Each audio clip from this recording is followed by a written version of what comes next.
हरे कृष्णा। आप सभी को कार्तिक मास की हार्दिक शुभकामनाएं। आज मैं आपके लिए इस वीडियो में लेकर आई हूँ भगवान शालिग्राम जी की कहानी। कार्तिक मास में शालिग्राम जी की कहानी प्रतिदिन सुनी जाने वाली कहानियों में से एक है।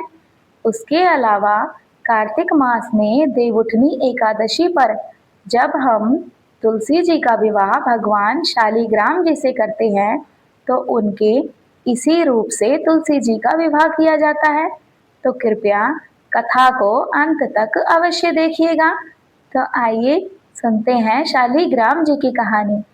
एक गांव में एक बुढ़िया माई रहती थी। वह प्रतिदिन शालिग्राम जी की सेवा करती थी। आप सभी तो जानते ही होंगे कि सब भगवान के अलग अलग स्वरूप की सेवा करता है। कोई शालिग्राम स्वरूप की सेवा करता है तो कोई लड्डू गोपाल स्वरूप की सेवा करते हैं तो कोई द्वारिकाधीश प्रभु की सेवा करते हैं। तो इस तरह बुढ़िया माई शालिग्राम जी के स्वरूप की सेवा करती थी। वह प्रतिदिन शालिग्राम जी को उठाती, नहलाती, भोग लगाती और रात को सुलाती। इस तरह से वह अपने दिन व्यतीत कर रही थी। फिर आया कार्तिक मास का महीना, वही महीना जो भगवान विष्णु और शालिग्राम जी को बहुत अधिक प्रिय है। बुढ़िया माई ने सोचा कि गांव के बहुत सारे लोग कार्तिक स्नान के लिए गंगा जा रहे हैं, क्यों ना मैं भी इस बार कार्तिक के महीने में गंगा स्नान के लिए चली जाती हूँ। फिर उनके मन में विचार आया कि अगर मैं कार्तिक स्नान के लिए चली जाऊंगी तो पीछे से मेरे शालिग्राम जी की सेवा कौन करेगा। बुढ़िया माई ऐसा सोच ही रही थी कि उसकी पड़ोसन उसके घर आती है। जब बुढ़िया माई अपनी पड़ोसन को सारी अपने मन की बात बताती है तो वह पड़ोसन कहती है कि बहन, तुम चिंता मत करो, जब तक तुम कार्तिक स्नान करके आती हो तब तक मैं तुम्हारे शालिग्राम जी की सेवा कर लूंगी। पर पड़ोसन बहुत भोली थी। वह नहीं जानती थी कि भगवान शालिग्राम जी की सेवा कैसे की जाती है। लेकिन वह मन ही मन बहुत खुश भी थी कि चलो, मुझे भी भगवान की सेवा का मौका मिल रहा है। वह हाँ तो भर देती है, लेकिन थोड़ी ही देर में उसे चिंता होने लगी कि उसने तो कभी किसी भगवान की सेवा ही नहीं की थी। तो वह सोचती है कि अब मैं कैसे करूं, मुझे तो सेवा करनी ही नहीं आती। तो वह पड़ोसन बुढ़िया माई से जाकर बोलती है कि माँ, मुझे तो सेवा करनी नहीं आती, फिर मैं कैसे सेवा करूंगी। तो बुढ़िया माई ने उसे समझाया और कहा कि बस करना कुछ नहीं, जब तुम सवेरे उठो तो इनको भी उठा देना, नहाने नदी पर जाओ तो वहां से स्वच्छ जल का लोटा भरकर आते समय इनके लिए भी ले आना, और आते समय बगीचे में से फूल और तुलसी दल तोड़ना। घर आकर भगवान जी को पहले स्वच्छ जल से, फिर थोड़े कच्चे दूध से और फिर शुद्ध जल से स्नान कराकर भगवान को चंदन तिलक लगाना, पुष्प और तुलसी दल चढ़ाना। फिर उसके बाद जब दूध गर्म करो तो दूध का भोग लगा देना। दोपहर में जब रसोई बनाओ तो उसका भी भोग सबसे पहले इनको लगा देना। शाम को दिया जलाना और रात को सोते समय शालिग्राम जी को भी सुला देना। बस ऐसे ही करते हैं इनकी सेवा। यह सब पूजा विधि बताकर बुढ़िया माई शालिग्राम जी को एक महीने के लिए पड़ोसन को देकर गंगा स्नान के लिए चली जाती है। अब दूसरे दिन पड़ोसन भी बहुत उत्साह में रहती है। बुढ़िया माई के कहे अनुसार जब वह सुबह उठती तो शालिग्राम जी को भी आवाज लगा देती कि शालिग्राम जी उठ जाइए, सुबह हो गई। और इस तरह से करके वह अपने काम में लग जाती है।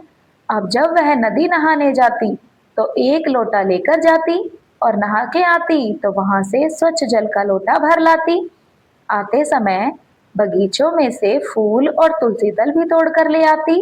घर आकर जल्दी जल्दी भगवान जी को जल से और कच्चे दूध से स्नान कराकर फिर शुद्ध जल से स्नान करवाती, उनके चंदन तिलक लगाती, पुष्प और तुलसी दल चढ़ाती। जब दूध गर्म करती तो एक गिलास भरकर दूध लाकर भगवान जी के भोग में रख देती और कह देती कि भगवान शालिग्राम जी दूध पी लीजो। और वह खाना बनाने में लग जाती है। अब वह जब खाना बनाकर आती है तो देखती है कि भगवान जी ने तो दूध पिया ही नहीं, दूध तो वैसे की वैसा ही रखा है। अब वह सोचती है कि क्या पता भगवान शायद थोड़ा देर से खाते पीते होंगे, तो क्यों ना मैं खाने का भी भोग लगा दूं। वह थाली भरकर खाना लाती है और भगवान शालिग्राम जी से कहती है कि भगवान दूध पी लेना और भोग जीम लेना। ऐसा कहकर वह फिर अपने काम में लग जाती है। जब थोड़ी देर में वह आकर देखती है तो भोजन और दूध तो वैसे के वैसा ही रखा हुआ है। वह भगवान जी से हाथ जोड़कर कहती है, हे भगवान, आप जीम लीजिए ताकि आपको जिमा कर मैं भी जीम लूं, क्योंकि जब तक आप नहीं जीमेंगे मैं भी खाना नहीं खाऊंगी। यह कहकर वह फिर अपने काम में लग जाती है। तब थोड़ी देर में वापस आकर देखती है कि भगवान ने तो दूध पिया ही नहीं, खाना खाया ही नहीं। तो वह चिंता करने लग जाती है और सोचती है कि आज तो पहला ही दिन है, जब इनकी मालकिन आएंगी तो क्या कहेंगी कि तूने तो मेरे भगवान को दुबला कर दिया। तो वह भगवान से प्रार्थना करती है कि भगवान, जब तक आप नहीं जीमेंगे मैं भी नहीं जीमूंगी। और पड़ोसन शालिग्राम जी के सामने सुबह से शाम तक भूखी ही बैठी रही। अब शालिग्राम जी सोचते हैं कि अब मैं क्या करूं, अगर मैं नहीं जीमूंगा तो यह बुढ़िया माई मर जाएगी और इनकी हत्या का पाप भी मुझे लगेगा। ऐसा सोचते हुए कि अब तो दर्शन देने ही पड़ेंगे, और वे एक छोटा सा बालक रूप धरकर मोर मुकुट पीतांबर वस्त्र पहनकर जाकर बुढ़िया माई के सामने पाटी पर बैठ गए और कहने लगे कि मैया ला जिमा दे और दूध भी पिला दे। तो वह बुढ़िया माई बहुत खुश हुई, भगवान को जिमा के और दूध पिलाकर खुद भी जीम लेती है। अब तो रोज ऐसा ही होने लगा। बुढ़िया माई रोज नहाती, फिर भगवान जी को नहलाकर उन्हें जिमाती। ऐसा करते करते कई दिन निकल गए। अब एक दिन भगवान बोले कि मैया, मैं तो बैठा बैठा बोर हो जाता हूँ, क्यों ना मैं गैया चरा लाऊं। तो बुढ़िया माई कहती है कि थोड़े दिन ही तो रहेगा, क्यों जाता है गाय चराने के लिए। लेकिन भगवान नहीं मानते, वे तो तैयार हो जाते हैं, हाथ में सोने की लाठी, कंधे पर हीरे मोती से जड़ा हुआ पीतांबर डालकर, और गाय चराने चले जाते हैं। अब तो हर रोज दिन में जीम जाम के शाम को गोधूली बेला होती तो गायों को वापस लेकर आ जाते, और अब तो हर रोज ऐसा ही होने लगा। भगवान शालिग्राम रोज दूध पीकर भोग जीम कर गाय चराने जाते और शाम को वापस आकर अपने स्थान पर विराजमान हो जाते। अब एक महीना भी बीत गया। उधर बुढ़िया माँ भी गंगा स्नान करके वापस अपने घर आ जाती है और सोचती है कि बहुत दिन हो गए अपने शालिग्राम जी को देखे हुए। तो वह पड़ोसन के घर जाती है और पड़ोसन से कहती है कि बहन, अब हमारा शालिग्राम जी हमें दे दो। तो पड़ोसन कहती है कि बहन, अभी तो शालिग्राम जी गैया चराने गए हैं, शाम को आएंगे तब ले जाना। तो बुढ़िया माई को कुछ समझ में नहीं आता कि शालिग्राम जी कैसे कहीं जा सकते हैं। अब तो वह पड़ोसन से झगड़ा करने लगी कि तुम मेरे शालिग्राम जी को मुझे क्यों नहीं दे रही हो। झगड़ा देखकर वहां आसपास के लोग भी इकट्ठा हो जाते हैं। पड़ोसन कहती है कि बहन, अब मैं तुम्हें कैसे समझाऊं, जैसे तुमने एक महीना निकाला है वैसे शाम तक और निकाल लो। शाम को जैसे ही शालिग्राम जी आएंगे मैं खुद ही तुम्हें उन्हें दे दूंगी।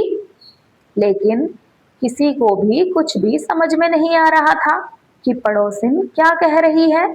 तब बुढ़िया माई गुस्सा करती हुई कहती है कि मैं तो यहीं धरने पर बैठ जाऊंगी, जब तक तुम मेरे शालिग्राम जी को मुझे नहीं दे देती तब तक मैं यहाँ से कहीं नहीं जाऊंगी और अपने शालिग्राम जी को ही लेकर यहाँ से जाऊंगी। तूने पता नहीं कहाँ छुपा के रखा है मेरे लाल को, निकाल मेरे शालिग्राम जी को। ऐसा कहकर वह झगड़ा करने लगी।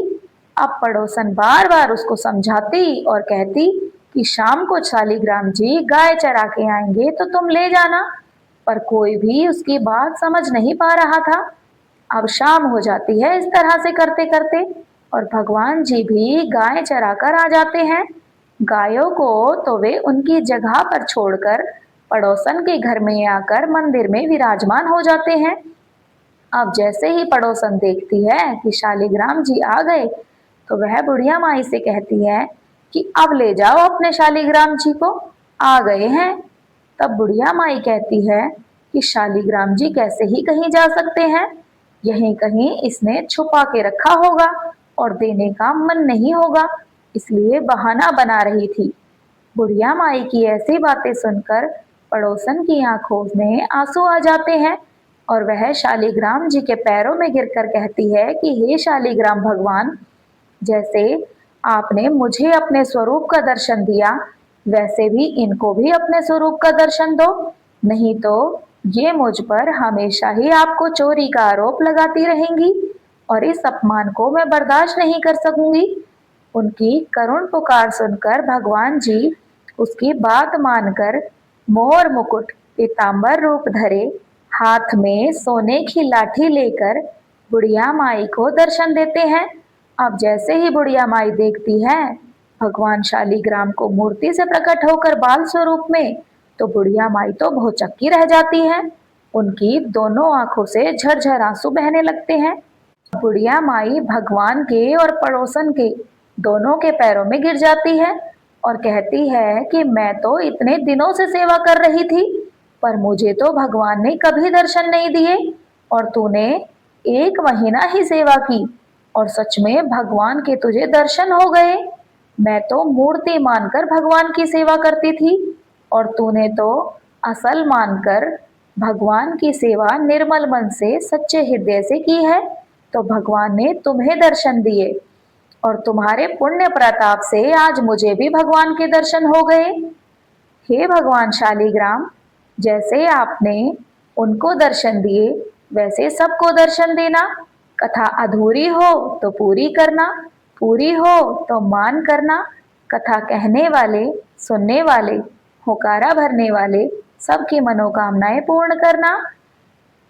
तो प्रेम से बोलिए शालिग्राम भगवान की जय। प्रिय दर्शकों, अगर आपने अभी तक हमारे चैनल को सब्सक्राइब नहीं किया है तो कृपया हमारे चैनल को सब्सक्राइब अवश्य से कर लीजिएगा। कथा को अपने मित्रों व प्रियजनों में शेयर करके कमेंट बॉक्स में जय श्री शालिग्राम भगवान अवश्य लिखना। घंटी का बटन दबाना न भूलना, ताकि हमारी ऐसी ही दिव्य कथाएं सबसे पहले आप तक पहुंचती रहे। तो प्रेम से बोलिए शालिग्राम भगवान की जय।